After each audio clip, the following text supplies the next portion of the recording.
Hello students, मैं गौतम चौधरी आज फिर से आपके क्लास में उपस्थित हुआ हूं। आज का टॉपिक है जल प्रदूषण। विभिन्न प्रकार की प्रतियोगी परीक्षाओं एवं विभिन्न प्रकार के एकेडमिक अध्ययनों में जल प्रदूषण का एक महत्वपूर्ण स्थान है। जल प्रदूषण एक प्रमुख टॉपिक है जिस पर आज हम चर्चा करेंगे।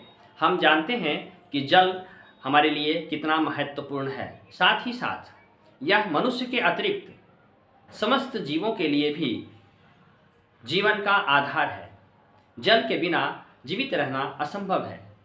यद्यपि पूरे भूमंडल पर जल बहुत अधिक मात्रा में पाई जाती है, किंतु मात्र 0.3% जल ही पीने के योग्य है। अर्थात 0.3% जल का ही हम पीने के रूप में उपयोग कर सकते हैं, वह शुद्ध जल कहा जाएगा। अब जल को यदि हम वर्गीकृत करें, जल को अगर हम बांटें तो जल निम्नलिखित प्रकार के होंगे। सबसे पहला है सुरक्षित जल। पहला जो टाइप है इसको हम कहेंगे सुरक्षित जल।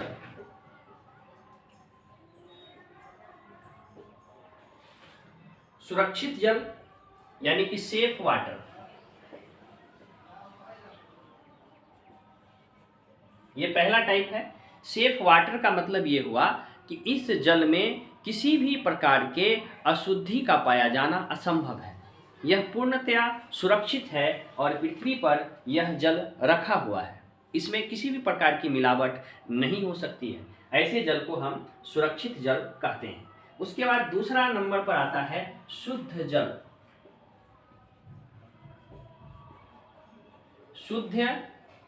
शुद्ध जल यानी क्लीन वाटर।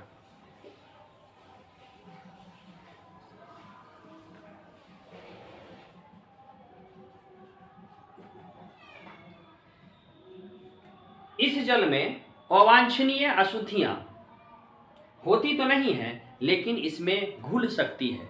यानी कि इसमें अशुद्धियों को इसमें समावेशित किया जा सकता है और यह पूर्ण रूप से शुद्ध होता है, लेकिन इसके कुछ भाग अशुद्ध होते हैं। 0.3% जो मैंने पेय जल के बारे में बताया वह इसी श्रेणी में आता है। इसके बाद तीसरा आता है संदूषित जल। तीसरा जो है उसको हम कहेंगे संदूषित जल। संदूषित जल यानी कि कॉन्टेमिनेटेड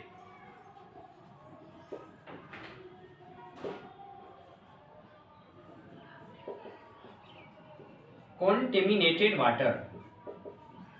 संदूषित जल, इस जल में वैसे कीटाणु मिले होते हैं जो कीटाणु हमारे लिए हानिकारक होते हैं, विभिन्न प्रकार के संक्रामक रोगों के जनक होते हैं। यानी कि पैथोजेनिक इन्फेक्शन से जो जल ग्रसित होता है, ऐसे जल को हम कहते हैं संदूषित जल।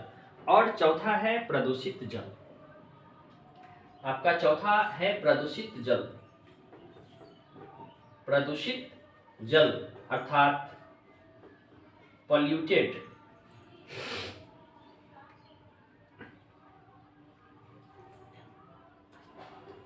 वाटर।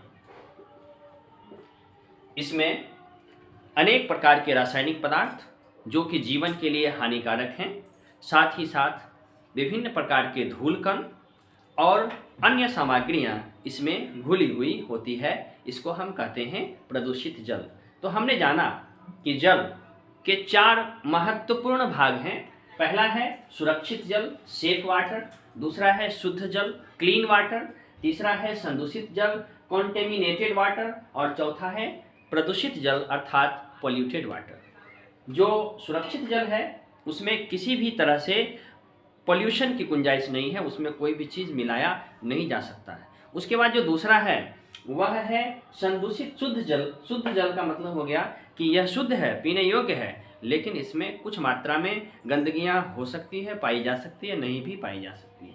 तीसरी चीज़ें हैं संदूषित जल, इसको हम कॉन्टेमिनेटेड वाटर कहते हैं। इसमें वो कीटाणु पाए जाते हैं जो बीमारियां फैलाते हैं। और चौथा है प्रदूषित जल यानी पॉल्यूटेड वाटर। इसमें अनेक प्रकार के अशुद्धियाँ, अनेक प्रकार के रासायनिक तत्व और नाना प्रकार के धूल कण इत्यादि पाए जाते हैं जो स्वास्थ्य के लिए प्रतिकूल होते हैं।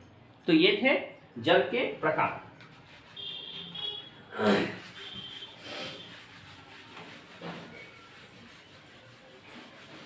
विश्व स्वास्थ्य संगठन ने 1966 ईस्वी में एक डेफिनेशन दिया था। 1966 WHO वर्ल्ड हेल्थ ऑर्गेनाइजेशन का नाम आप लोगों ने सुना होगा।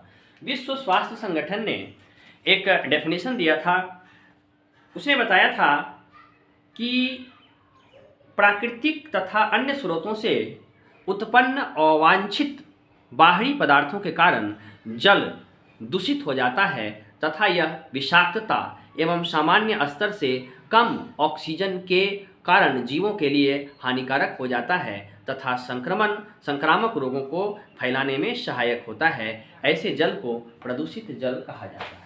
अर्थात प्रदूषित जल को परिभाषित करते हुए WHO ने कहा कि ऐसा जल जो बाहरी कारणों से या अन्य कारणों से इस प्रकार से प्रदूषित हो चुका हो, इस प्रकार से गंदा हो चुका हो जो पीने के योग्य ना रहे, और यदि उसे पिया जाए तो उससे कई तरह की बीमारियां हो जाएगी, तो ऐसे जल को प्रदूषित जल कहा जाता है। अब जो प्रदूषित जल है, जो प्रदूषण है, जल प्रदूषण है, इसका परिभाषा तो हमने समझ लिया। हम इसको मोटे तौर पर कह सकते हैं कि जल में जल के मूल अवयवों के अतिरिक्त अन्य चीज़ें उसमें अगर मिल जाए, समाविष्ट हो जाए, तो इसको हम कहते हैं जल प्रदूषण। अब जल प्रदूषण के स्रोत के विषय में हम चर्चा करेंगे। जल प्रदूषण के जो स्रोत हैं, सोर्सेज ऑफ वाटर पोल्यूशन, उसमें सबसे पहला स्रोत है, सबसे जो फर्स्ट है वह है औद्योगिक अपशिष्ट।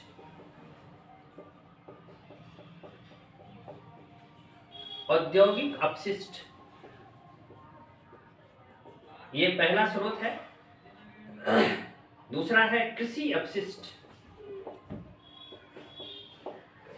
कृषि अपशिष्ट।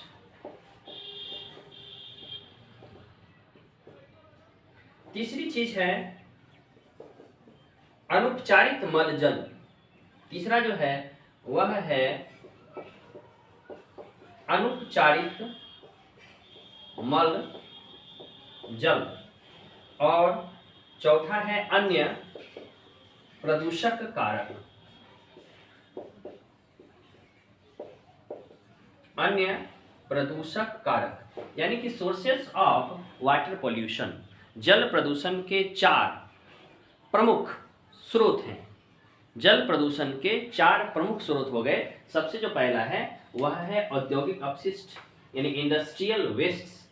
दूसरा है कृषि अपशिष्ट यानी एग्रीकल्चरल वेस्ट। तीसरा है अनुपचारित मलजल यानी कि अनट्रीटेड सीवेज। और चौथा है अन्य प्रदूषक। इन चारों को हम एक एक करके 1 बाय 1 करके इसका स्टडी करेंगे। सबसे पहला है औद्योगिक अपशिष्ट, इंडस्ट्रियल वेस्ट। हम जानते हैं कि फैक्ट्रियों में, कारखानों में अनेक ऐसी चीज़ों का उत्पादन होता है जिसका हम उपयोग करते हैं। अब खास करके चमड़ा उद्योग या कीटनाशक उद्योग या इस तरह के बहुत सारे उद्योग जिनसे विभिन्न वस्तुओं का उत्पादन होता है, उत्पादन करने के लिए कच्चे पदार्थों की आवश्यकता होती है। साथ ही साथ जब ये उत्पादन होते हैं तो उत्पादन के दौरान विभिन्न रासायनिक प्रक्रियाओं से वस्तुओं को गुजरना पड़ता है, जिससे कई रासायनिक उत्पाद उत्पन्न होते हैं और ये रासायनिक उत्पाद जल में बहा दिए जाते हैं। खास करके तटीय भागों में या ऐसे शहर जो कि नगरों के किनारे बसे हुए हैं, इन नगरों में इन जलों को, जिनमें कि वेस्ट मटेरियल्स पाए जाते हैं, जिसमें औद्योगिक अपशिष्ट होते हैं, इंडस्ट्रियल वेस्ट होते हैं, ऐसे पदार्थों को बाहर जल में निष्कर्षित कर दिया जाता है, उत्सर्जित कर दिया जाता है, जिसके परिणाम स्वरूप कई तरह के रासायनिक अवयव जल में घुल जाते हैं और जल में घुलने के बाद ये रासायनिक अवयव जल में पाए जाने वाले ऑक्सीजन से रिएक्शन कर लेते हैं। अब जल में पाए जाने वाले ऑक्सीजन से अगर ये रासायनिक अवयव रिएक्शन करेंगे तो फिर क्या होगा? जल में पाए जाने वाले अवयव ऑक्साइड बन जाएंगे और ऑक्सीजन का अभाव हो जाएगा। जल में जब ऑक्सीजन का अभाव हो जाता है तो उसको हम BOD कहते हैं। BOD का मतलब होता है बायोलॉजिकल ऑक्सीजन डिमांड, यानी कि जल में ऑक्सीजन की आवश्यकता बढ़ जाती है, उसकी डिमांड बढ़ जाती है, जिसको हम BOD कहते हैं। इसको, ये क्वेश्चन बहुत ही महत्वपूर्ण है, इसलिए इसको अच्छे से समझ लेना चाहिए कि जब जल में अवांछित वस्तुएं, खास करके रासायनिक पदार्थ मिल जाएं, तो रासायनिक पदार्थों के मिलने से जल के अंदर जो ऑक्सीजन है, डिजॉल्व ऑक्सीजन है, वो ऑक्सीजन उन रासायनिक तत्वों से अभिक्रिया कर ऑक्साइड बना लेता है, जिससे जल के वास्तविक ऑक्सीजन में कमी हो जाती है और ऑक्सीजन की डिमांड बढ़ जाती है, जिसको हम BOD यानी बायोलॉजिकल ऑक्सीजन डिमांड के नाम से जानते हैं।